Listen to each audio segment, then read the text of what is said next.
Ladies and gentlemen, boys and girls, babies in their diapers, welcome to the Tiberius Show with your host, Tiberius Boy.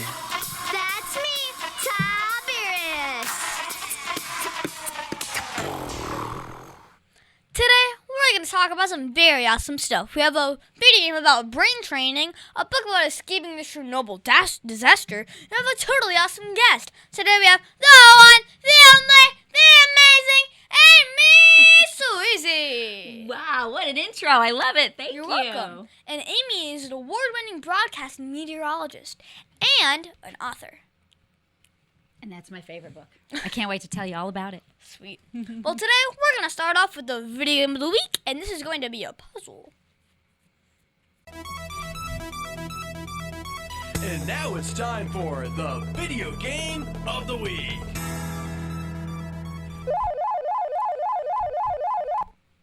And now it's time for the video game of the week. Today's video game is Big Brain Academy. This game is made by Nintendo. This game is made for the Nintendo Switch. I got one for Christmas.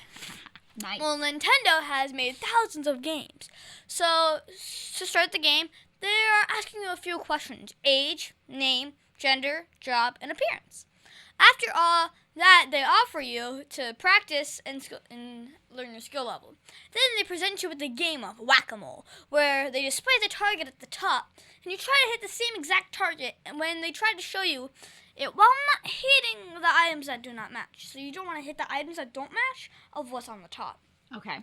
So then they ask you to pick a category. Then you can learn about identifying, memorizing, analyzing, computing, and visualizing. So each category has 4 different ways to learn a skill and get better at it, you know? So as you get better levels, you can go from Sprout, Beginner, and then Intermediate, Advanced, Elite, and then Super Elite. But I just have one question. Does it give me a big brain? It does. Okay, good. That's all I needed to know. It tells you shadows and stuff. Cool. Especially like math stuff. Because Okay. like if you go to a super elite class in math block, you take away blocks. So you had your dad play this, right? Yep. He played it with you at Christmas after you got it? No, because I got this game for my birthday. Okay, so he played it with you and it helped him, you and him exercise Well, your I mean, brains. it helped me. Not him, necessarily. Well, I give Big Brain Academy 10 out of 10 stars because I really like this game and getting my skills to super elite. I really enjoy that it is challenging and keeps me on my toes. See David Smith Law.com. You can call him at 407-801-2667. Wait, you are not Chuck. My dad can help when people get hurt. He loves to help. If you are ever injured at work or in a car accident, you should call my friend Chuck. You can call him at 407-801-2667. That website again is cwsmithlaw.com. Offices, Orlando. Does it actually have that much W's? And now it's time for the book of the week, Escape from Chernobyl. This book is written by Annie Marina. Let me to the back of the book. In fact, Amy, would you like to do the honors? I would. I mean, I know you're a meteorologist, but would you like to? I would love to because I am a meteorologist, but I'm also an author. Nice. So I love reading, I love literacy, and I would love to read about this book. So from the back of this book, Escape from Chernobyl, it says, Alina and Lev are 2 siblings living in Pripyat of the Soviet Union's proud nuclear cities. Both are asleep in their beds. Their cousin Yuri is a custodian at their Chernobyl nuclear power plant where he is fiercely attacking a spill in the hallway with a mop. In 5 minutes, reactor number 4 will explode in a ball of fire. It will expel radiation across the town for 9 days before it's finally contained. But for these young people and the city of Pripyat, this is the moment that changed their lives. That's right. Well, this is an AR book and it's for 6 whole points. That's a whole lot of points. And it's rated for 5th grade and 6th month. Well, this book is historical fiction about teenagers during the Chernobyl nuclear disaster. This book is a lot of fun to read about Yuri that worked in a plant and was a good Soviet citizen. Nice. So he followed all the rules and obeyed the government. He did this job and wanted to become a nuclear engineer one day. But something went wrong and the plant blows up and then the real fight begins. He has to help his friends that are in the town. People are getting hurt and injured and a lot of people died, like unalived. But he had to work with his friends and to save as many people as he could and get them out of the plant and then get them out of this town of Pripyat. Okay. Well, I give Escape from Chernobyl 9 out of 10 stars because I really like when Sophia ran from the KGB and to help warn people about the explosion and all that Yuri did to save his friends. It sounds like this book is based on a true story. It is. Well, I mean, it really isn't, but it's historical fiction. Right. So, these people, really did, help out and stuff, but their names are wrong and... Right. Because we don't know. Right, exactly. But now you read the whole book yourself, right? Yes. And you loved it. I did. 9 out of 10. That's pretty good. I might have to put it on my list. And now it's time for our interview of an interesting person. Today, this is going to be so much fun. Today we have the one, the only, the amazing Amy Sweezey. Wow, what an intro. Thank you for that. I You're appreciate welcome. it. And Amy is an award-winning broadcast meteorologist and an author. So first off, how are you enjoying being on the show? Well, it's very exciting. I loved the video game. I now know how I'm going to have a big, smart brain. And I loved the book review because I love reading since I'm an author myself. So far, so good. I'm very excited to be here. Sweet. Okay, so you are a meteorologist. Can you explain to my listeners what that means? Well, it's kind of a funny word, right? It's big and it's hard to say and it's hard to spell. And you would think that a meteorologist is actually somebody who studies meteors. Yeah, right? that's what I thought. That would make sense. A scientist who studies meteors. Well, it's actually somebody who studies weather. Yep. Meteorology has to do with a person who studies and talks about weather. So for many years, I have been a meteorologist on television. So I go on TV and tell people what the weather's going to be like for that day. So should I have an umbrella? Should I wear long pants? Should I wear a coat? Should I bundle up? Is there a snowstorm coming? Is there a hurricane coming? I don't think there would be a snowstorm. Yeah, well, it depends on where you live, right? If there's kids watching us in a very cold, snowy place. I used to live in Michigan, and it is very cold and snowy there in the wintertime. So I used to be the person who talked about blizzards. But now that I live in Florida, I get to be the person who talks about sunshine and warm weather and once in a while hurricanes.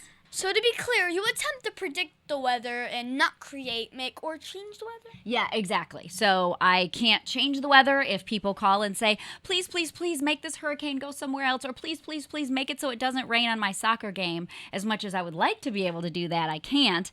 The only thing that I can do is just predict the weather, which is forecasted, or tell people based on what I know right now that's happening with the weather, what I think the weather's going to do, in a couple of hours, what I think it's going to do in a couple of days. And usually on TV, we go out 7 days for a forecast. So I'll go on TV and tell people like a whole week what the weather's going to be. Exactly. So you are a meteorologist. Uh-huh. Can you send meteors down to Earth? No. So there way back when, one of the very first scientists that ever existed, a guy named Aristotle. Do you think you've ever heard about Aristotle in science class? Nope. So Aristotle, he was one of the very first scientists, and he is the one who made that word. He coined the term, we say, meteorologist. Because what he did was he looked up in the sky and he saw everything, right? He saw meteors, he saw shooting stars, he saw the sun, he saw these lights in the sky at night, he saw the moon, he saw clouds and rain during the daytime. He should be on the moon. See, and so he put all of those things together in one science and said, okay, anything that happens above me, above the earth, is meteorology. But of course now we have so much more information, we know that weather is different from planets or from the sun, and that the weather happens in a different part of the atmosphere. Yeah. So how did you get started in becoming a meteorologist? I actually became a meteorologist on accident. You know what I mean? So here's the thing. When I first went to college, I wanted to be a journalist. I wanted to write for a newspaper. And I started working at a TV station as a journalist, and after I started doing that, I realized I didn't like it. It's not what I wanted to do for my job. Why? So it just wasn't, it was a lot of bad news a lot of times, and I was kind of tired of telling bad stories. And so I thought, what could I do where I wouldn't have to be like the bad news person all the time? Just be a meteorologist. Exactly. So I started training with a meteorologist at a Because TV it station. helps. Exactly. That's where I was working. And he said, weather is always fun. It's always changing. And there were only a few women who talked about the weather on TV. It was mostly just men. True. So he said, I have seen men, but Yes. now it's more women. And now there are more women than there were when I first started doing this. Yes, about 30 years ago. So I, love it. But you said you were only living here for 20 years. Right. So before I came to Florida, You were a meteorologist up there? in Michigan and in Indiana, and I went to college in Chicago. Indiana. So how long have you been doing this? Well, so about 30 years, because I've been in Orlando in Central Florida for 20 years. And before that, I was in West Michigan for 7 years. Before that, I was in Indiana, and then I graduated from college in 1993. Very long time ago. Wow. My mom, I think, graduated from middle school in 1991, so whatever. Okay. So cool. She's probably about my age. I bet she's younger than me, actually. I don't know. But that's okay. So how do you know that this was the go-to job for you? Oh, goodness. That's a good question, I think I didn't know, actually, when I first started. I just thought, well, journalist. I didn't really want to do the news. And the meteorologist where I was working at the TV station, he made weather so fun because he told me, weather's always changing. My job is different every day. So it wasn't like I had to go to work every day and be bored with the same old thing. It's kind of like you with this radio show. Think of all the cool... It's always a different job. It is, right? Like Unless we get 10 million pilots. But you do the same job, yeah. but everybody you talk to is different, right? It's a different interview. It's a whole different thing. So same thing when I talk about the weather. It's a different weather every day. Yeah. So it means my job is different every single day. Different jobs every day. Yep. It's a lot of fun. Exactly. So how is being a meteorologist a benefit to the world? Well, I like to think, that every day is a benefit just because the weather affects everybody, right? If you go outside, if you're a farmer, if you're going to the beach, if you're going to school, if you're going to work, whatever you do, the weather surrounds all of us and it impacts all of us. But I think the most important job for a meteorologist is for safety. So when there's a tornado, when there's a hurricane, when there's a thunderstorm, when there's some kind of weather where I feel like it's my job to help keep people safe, then I think that's more important than just I remember telling them. when, a couple days ago, there was a tornado warning by Ocala. Yes. That was happening. Yes, and we let people know that so that they can get inside and be safe in case there is get away severe from weather. Ocala. That's right. Stay inside your house, away from all the windows, so that you can be safe during a tornado. But what if I want to play on my computer? Well, right next to that. You should wait until after the threat of the storm passes. It's only 10-15 minutes, so it's good to take that little break and be safe. So what was the one thing that you learned about yourself while being a meteorologist? One thing I learned, I would say, I learned a lot of things, but one of the things is that if you want to be a meteorologist, you can't be the kind of person who likes to be right all the time. Have you ever heard the joke that, that weather person or that meteorologist, they get paid to lie? You've never heard that, right? I bet your parents have if you haven't. So, yes, people joke that the weather person always tells them lies. Oh, you said it was going to rain and it didn't. Or, oh, you said it was going to do this or do that. Chance. Exactly. So I think a percent chance. that's one of the things that I had to chance. learn. That's right. And it's a prediction. So it's not just a guess. I don't just throw darts at a dartboard and say, I think I want it to be sunny today, so I'm going to say it will be sunny. So, if I get, 3 triple 20s, that's... Right. I can't just say 3 triple 20s equals sunny and 70. I have to actually tell people what I think the weather's going to be based on science. And you have computers that help you. Computers have come a long way. When I first started doing this job, we didn't have the internet. I didn't have email. We had to have people. Yeah, computers were as big as a room. We wouldn't be able to do this kind of an interview when I first started working in television. So computers have come a long way. Technology has come a long way. Especially with the new monitors. Yes, and that gives me a lot more information about my job, too. Well, does it take a lot of formal training to become a meteorologist? Well, there are 4-year college degrees in meteorology, so you can go to college to learn about weather and then be a meteorologist and then find a job in that field. It took me a little bit longer only because I went to college the first time to be a journalist. Yeah. So my first 4 years in Chicago at Loyola University was journalism, and so I had to go back to college a second time. And for another 4 years. To learn about the weather. It ended up being about 2.5 years that I had to go back for all of my weather training. Wow. So what was the best part about being a meteorologist? The best part. Well, I do enjoy being on TV. And I used to be full-time. I used to work at a TV job every single day of the week. Well, 5 days a week, out of 7. I'd have a weekend. But just a few months ago, I started working just as what we call a freelancer. So it means I just work every once in a while. I come in and help out when a weather team needs help. Exactly. So I just come in and help once in a while. But I think the thing that I really liked the most was sharing with kids about the weather. I would go out and speak at schools, especially to kids who are learning about the weather. And that's the reason that I ended up writing my books. Actually, my Let's Talk Weather, TV forecasting behind the scenes, it's all about how I do my job. What's a cold front? What's a warm front? What's a meteorologist? And it helps kids understand the way that we figure out what the weather is going to be. Well, what was the one thing that, when you started to work in weather, did you not expect? Oh, goodness. What did I not expect? Yeah, these are really good questions. I'd have to think about that. Computers are smarter than us. Yeah, well, and it's hard to answer about computers just because it's changed so much since I first started working in weather. When I first started working in weather, in order to get like a temperature, like to tell people that it's 85 degrees in Orlando, I couldn't just go to my phone. I couldn't go to my computer and say, hey, Siri, hey, Alexa, what's the temperature? I couldn't do that. Because what happened was an actual person would go out to a thermometer, which was a gadget, a weather tool that measures a temperature, and they would look at it and say, okay, it's 85, and they would write it down, and they would go back in their house or back to the airport or wherever they worked, and they would call on the telephone the National Weather Service offices around the country and say, okay, it's 85 in Orlando at 3 o'clock in the afternoon. But by the time I got the information, it would be 4 o'clock in the afternoon, and then by the time I went on TV at 5 o'clock in the afternoon, I would say, hey, it's 85. Well, it probably wasn't, right? Because at that point, it was probably 90, and because it had gone up in 2 hours. So the information was so much older then than it is now. So I've definitely you get a phone call, learned. like at 4:59. Now I don't even have to get a phone call. Now it just comes right to my phone, right? You can open your weather app and say, okay, what's the weather? What's the temperature right now? Yeah, exactly. Yep, that is the things have definitely changed. Exactly. So in the early days, it was difficult.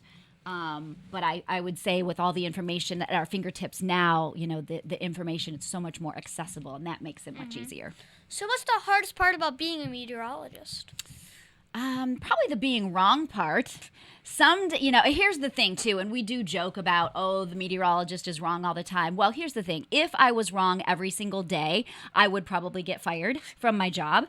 But if you're wrong once in a while, I'm not going to get fired, because part of being a meteorologist is sometimes you get it right. Sometimes you get it wrong. That's right. Even if you live to be 100 years old and you're as smart as Albert Einstein, or the smartest person you could think of, or as smart as Tiberius here maybe, right? Or as smart as the, technologically advanced computers, you still won't be able to find a weather forecaster who can get the forecast 100% right 100% of the time. It just can't be done, because the weather is always changing. It's always, the earth is always moving. The weather is always moving. So that means that everything that makes up the weather is constantly moving and constantly changing. Mm-hmm. What advice would you give to my listeners if they wanted to grow up and be a meteorologist? Oh, that's a great question, too. I would say study as much as you can about math and science, because math and science are the two big subjects that weather are about. Well, luckily, I have an A in math and an A in science. Then you are well on your way. This might be something you consider. But it'd be in language arts. So guess what? When I was your age, I didn't have an A in math or science. They weren't my favorite subject. So I never knew that someday a meteorologist is what I would be. So that's always my advice to kids as well. Always study. Always study, no matter what the subject is, even if you think it's something you'll never, ever use in your whole life, because you never know what your job might be someday. Even math, kids. Exactly. Every single job uses math. Well, right. And even if you're trying to cook something in your kitchen, you need to know math. Like a half of a teaspoon. That's right. Or a tablespoon. You got to be able to mix those things, of baking soda. Mix those things up to make your dinner. That's right. Mm-hmm. So when the last hurricane came to Florida, I did a PSA of how to not be scared and how to be ready with stuff to do if the lights go out. Do you ever get scared during rough weather? I don't know that I ever really get scared for myself, only because I've been doing this job for so long. Exactly. Like, okay, this is coming here, okay, I gotta get ready. And I know that I know where to go to be safe. I know if there's a tornado coming that I need to be inside away Bunker. from the windows. If there's a hurricane coming, I know I have to have my hurricane kit ready. If the power goes out at my house, you know, Get candles. I know what I need to do. That's right, for having a hurricane kit prepared. So I try not to be scared. I always tell people you don't need to be scared as long as you're prepared. As long as you're ready and you know what to expect, and then you just watch TV or you listen to the radio or you find your favorite meteorologist and you listen to them, they can help you stay calm in the storm and you don't really need to be afraid. So I know that sometimes they go in airplanes to get inside the storm. Do you ever get to get on the airplanes to see yourself? I have been inside of a Hurricane Hunter before. However, when I was in the Hurricane Hunter, they weren't actually flying in a hurricane. What happened with me was, mostly whenever a hurricane was coming, I had to be at work in the TV studio. So I couldn't be out in an airplane. I needed to be at work instead. But couldn't just another meteorologist sub for you? Yes, sometimes, and we did try to do that a little bit, and we did try to take turns. But so I did fly in a hurricane plane, but I flew on on sort of a regular day to see the way that they do their Like job you could have went in from a like hurricane. Indiana to Colorado or Right. I was in Florida at that time, but yes. So, what's the one message that you want to get out to the kids all over the world about weather? I would say that weather constantly changes. We talked about this a little bit already, but that weather is, even though my forecast is based in science, it's based on the tools and instruments that gather and measure weather right now. Weather forecasting is still a prediction. It's not an exact science. We do the very best that we can, but because weather is constantly moving and constantly changing, it's not always going to be 100% right 100% of the time. So, I run a radio show and podcast that talks about God during my Lion Strong segment. How do you include God's message in your work? Well, usually on, I think that usually on TV, I just talk about the weather. And so I think that, God is making the weather. Well, so the people who are listening to that, like you said, if you can hear God's message in that he sends the rain for the grass or for your garden to grow, or he gives us the sunshine to heat the earth and to make the weather, then I think that's, right, then we have to mow our lawn and pull the weeds. Yep. But what a cool thing to get that exercise and to be out in the beautiful weather. So I think people who are watching, if they're looking for God's message, they're probably going to get it just by seeing the wonder of the weather. So, what was the first job that you ever had? My very first job, well, I babysat when I was in middle school for kids in the neighborhood. I was a babysitter. But my first job was at the Frosty Boy. What do you think that was? Got a guess? Frosty the Snowman? Oh, good guess. It was an ice cream shop. That's what you're going to say, isn't it? I was going to say a convention thing. They would do those big things. Okay. The ice thing Oh, with the sure. train and stuff. Oh, sure. Nope, not that get what exciting. I'm saying. This was just a straight up ice cream shop, and it was called the And Frosty Boy. And I served people ice cream cones. Nice. And guess how much money I made? How much? $1.60 an hour. That's it. $1.60 per hour. I was How in long high ago school. was This that? was in the 1980s, so it was a long time ago. So that's a lot of money. Yeah, well, for then it was great. Yes. Well, was there anything you learned from that job that helped you to be a better meteorologist? Oh, I'm sure. You know what? I'm of the thought process that everything you learn in life helps you with the next step. So I can't think of a really specific thing of, just because I made that chocolate cone, it helped me forecast the weather on this day. But I think, it taught me a work ethic. It taught me that you go to work and you do your job. I go to work, I can see the temperature, stuff, And, feel the temperature. of the cold ice cream. There you go. No, this was more like if you go to work and you do your job, then you get paid and you get a reward for doing your hard work. And that taught me to have other jobs. It taught me to study hard in school. And I think all of those lessons that you learn when you're working, no matter how old you are, the things that you're learning right now, doing this show, doing this podcast, these are the kinds of lessons that you're going to take with you all the way till you're old like me. So what was the craziest thing that has happened while you were doing broadcasting? Ooh, well, most TV shows are live. So my newscasts, sometimes we record them ahead of time, record some things ahead of time, but a lot of stuff is live, which means if you mess up, oh well, everybody's going to see it or hear it if you say the wrong thing, if you do the wrong, if you trip and fall. Like, Now, it's probably negative 72 degrees outside. well, I have done that, and sometimes I don't even notice it. Like, sometimes I would be pointing on TV and say, oh, look, this storm is coming from the west.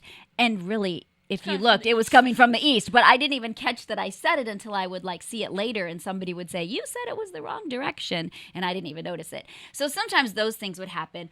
There was one time when I worked in Michigan, and I got tongue-tied, and I was trying to say that there was a big patch of clouds that was, coming this way, and it all ran together, and I just said that there were blank clouds, and it was a word that starts with a B and rhymes with witch. I'll let you guess. And I said it right on TV, and everybody started laughing, and I was so embarrassed, and I thought, no, I was trying to say a big patch of clouds, and it all just ran together. So 2 letters were off. that's my best blooper, or my worst blooper, I don't know. You should have saved that for a really good question that we have. If only we had videos from then, yes. Okay, so you are an author of children's books. So what do you write about? Oh, bet you'll never guess. Weather. Yeah, that's a hard one. Yes. So I have 2 Such books. a hard one. Yes, I have 2 books. One is fiction. It's called It Never Ever Snows in Florida. And my second one is nonfiction. Let's Talk Weather, TV Forecasting Behind the Scenes. I mean, this one is totally fiction because it rained 9 days ago. Exactly, snowed, right? So you're correct. This one is It Never Ever Snows in Florida. I made the title a lie, as you have pointed out, and everybody else who sees this book says the same thing, but it does snow in Florida. And you're right, it is a fiction story. It's a fake story. I mean, but I was on the way to school and I saw it. I couldn't touch it though. Well, right, because you We were in a can't. rush. But the little boy in my book, his name is AJ, and he's never seen snow before either. He was born in Florida. He's never seen snow. So he believes, because he's never seen snow, that it must never snow in Florida. Exactly. But of course, if you read the book, you'll find out, just like AJ does, that he goes to the library and he goes with his mom, who just happens to be a meteorologist on TV. And she teaches him all about the weather, and she teaches him that sometimes it does actually snow in Florida. So why did you decide to write that book for children instead of adults? Well, the children's book was because my children at this time, I have 3 kids, and they were in kindergarten, 1st grade, 3rd grade at the time, and they were learning about winter weather living in Florida, and they were trying to learn about blizzards and snowstorms, and they had never seen that. They didn't know what that was. So when I started doing a little bit of research, I realized there really aren't a lot of books about Florida winter weather. There's lots of winter weather books, about snow and snowstorms, but not about Florida. So that was my inspiration for this one. My second book, Let's Talk Weather. It's called It Never Ever Snows in Florida. Yes. My second one is Let's Talk Weather, TV Forecasting Behind the Scenes. By Amy Sweezey. This one I wrote for children because I do a lot of school visits where I go out and talk to kids who are studying weather. And so this book answered a lot of their questions. Things about, how do you know if it's going to be hot or cold? How do you know that it's going to rain? How do you, talk on TV about the weather and make those predictions? So those are the kinds of things that are inside this book. How we measure the weather, how the tools and instruments that I use, the computers that I use, and how I actually did my job or do my job on television, kind of the behind-the-scenes look if you took a tour of the station. So kind of, if you were a journalist that does, good news, you say, now let's talk weather. Right. It is good news. Because you know. Yes, because as a journalist with the news stories, you kind of often have to talk about bad news, right? And bad things that happen all the time. Hits on YouTube and Facebook and right. And with weather, it's really more about facts. It's going to rain or it's not going to rain. If you think that's bad or good, it's not really my job to say if that's bad or good. It's just right. It just depends on if you have something planned. That way the person can realize that this is their decision. And that's for if you are doing a news story. Exactly. Yep, exactly. And sometimes the weather becomes the news, Sure.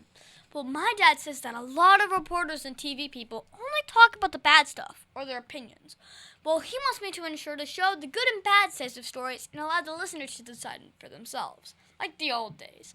So how do I do what he wants then? All the likes on hits on Facebook and YouTube are when bad things happen, when someone gets hurt, like the milk crate.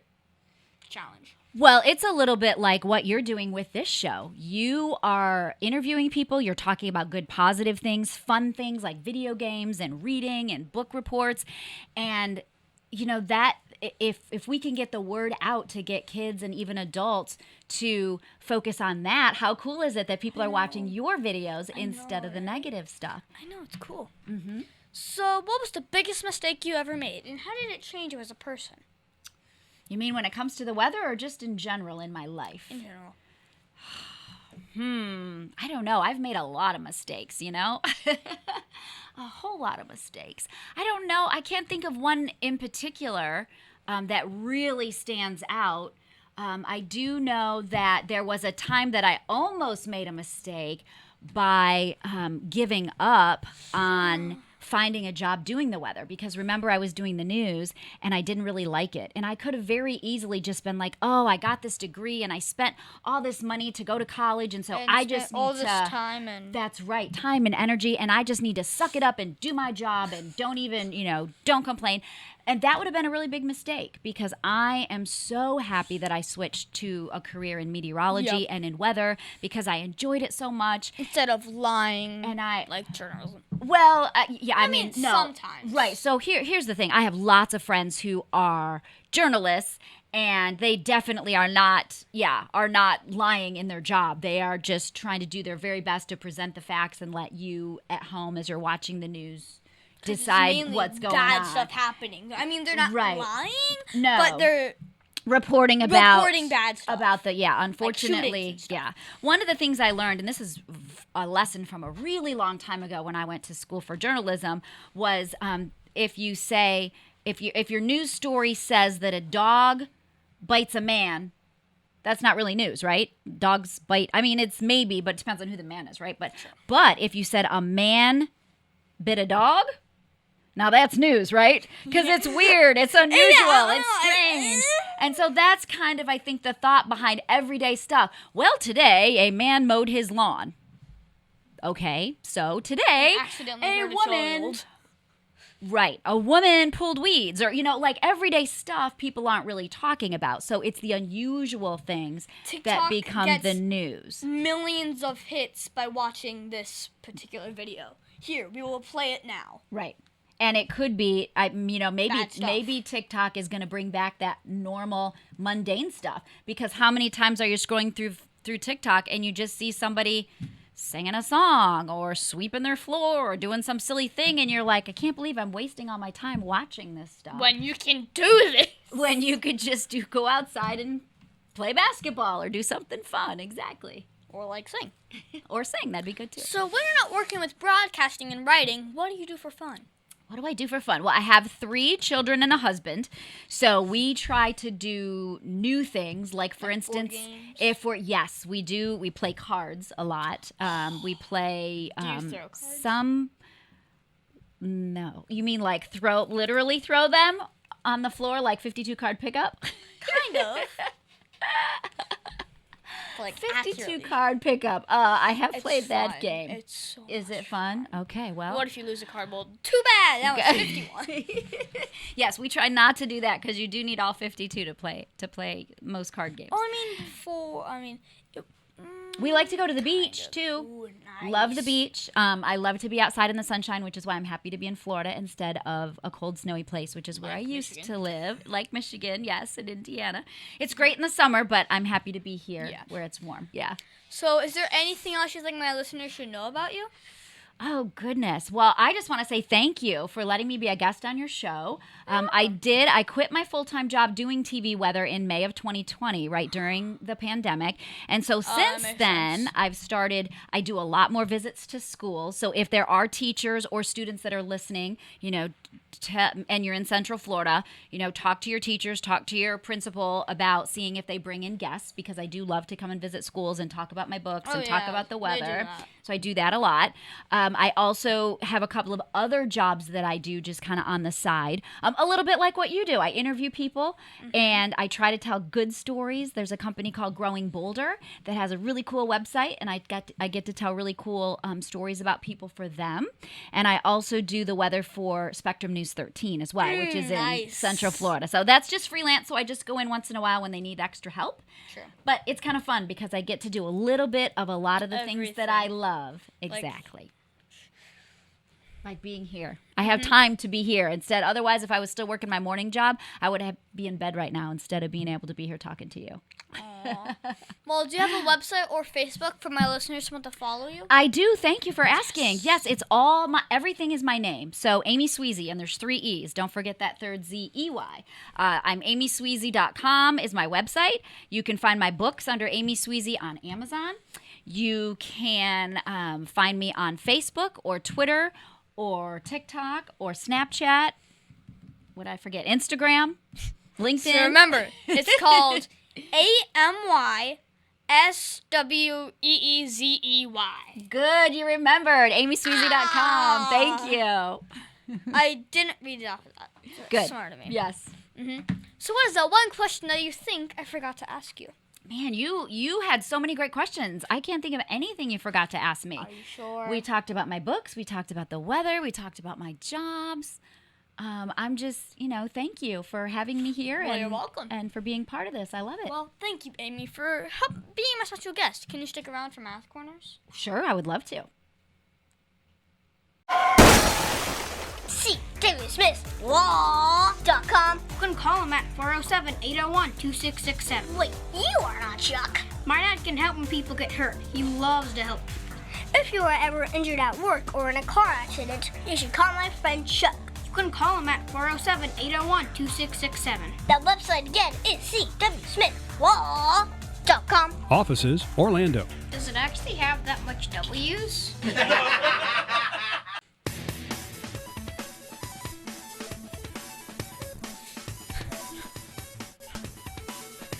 Tiberius' favorite subject, it's Math Corners.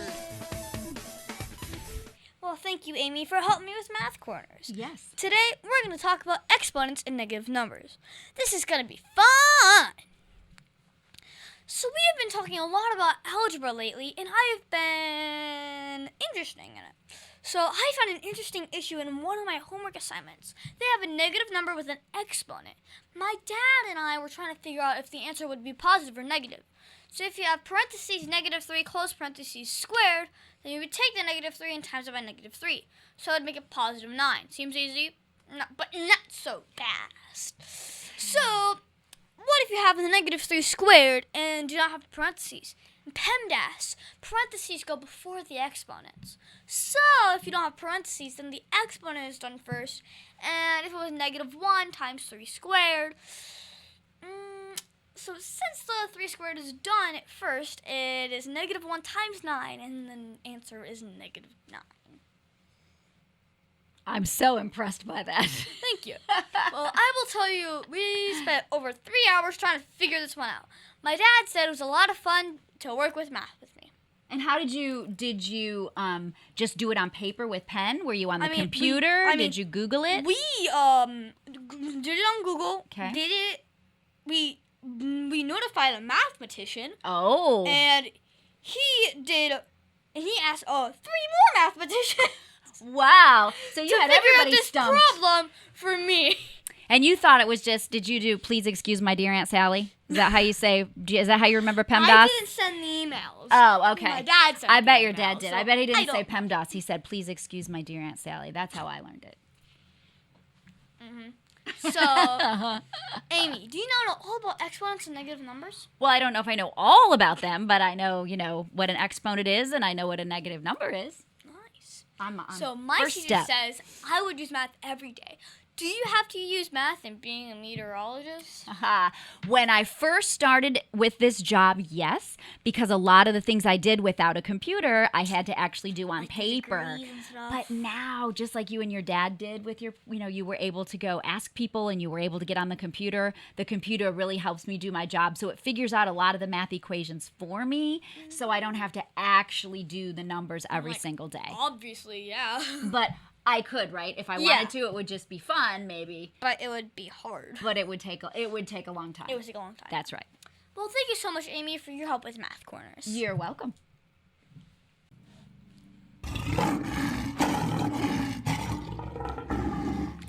now it's time for the Heart of a Lion. As you know, we talk about the qualities of living by the heart of a lion, which stands for leadership, integrity, obedience, and nobility. This week, we're going to talk about leadership. For me, I think leadership is the act of loving what is good, having self-control, and being disciplined. The qualities of leadership are providing guidance and direction, organization, and being a positive influence on others. So this week, I saw leadership with Mrs. Jessie.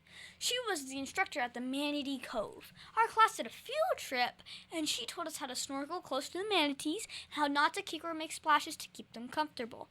She also taught us not to panic if they came up to us and touched us. So we followed her instructions, and she monitored us to ensure that we had a great visit with the manatees. This was providing guidance and direction. So Amy, did you see or use leadership at all this week? What a great topic. I love this.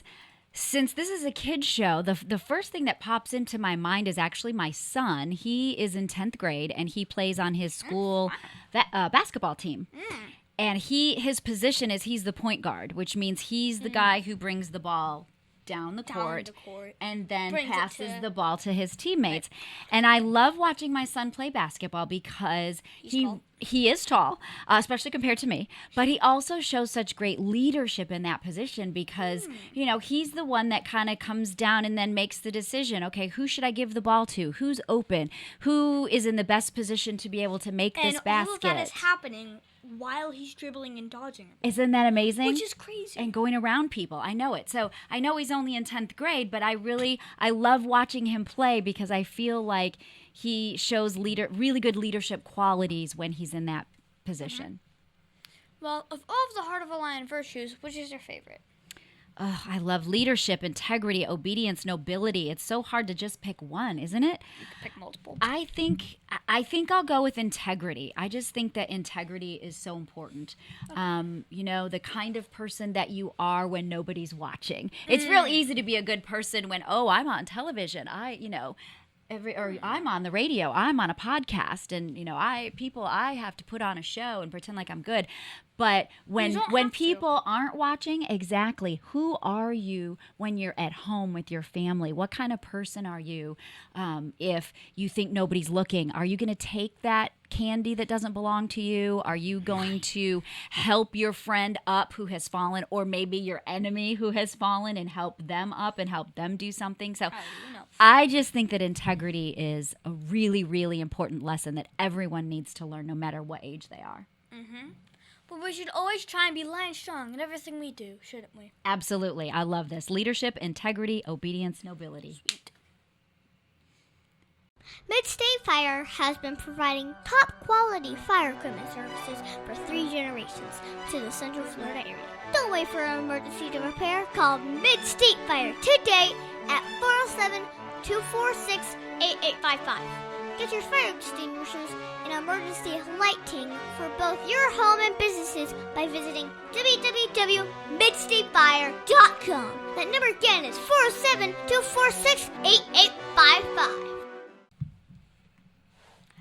And that's our show, folks. I want to thank the amazing Amy Sweezey. Wow, what a send-off. Thank you. You're welcome. And also for being on my show. It has been so much integrity today. Maybe one day I will get to sit in and watch you in action at your studio. Ooh. Or maybe I might be able to do it with you. Ooh, maybe so. That's a very exciting prospect. I appreciate you inviting me here. Oh, yeah. I appreciate what you're doing. I really love the lion concept and the positive message that you're trying to share, not just with kids your age, but with anybody. So congratulations to you, and thank you for asking me to be a guest on your show.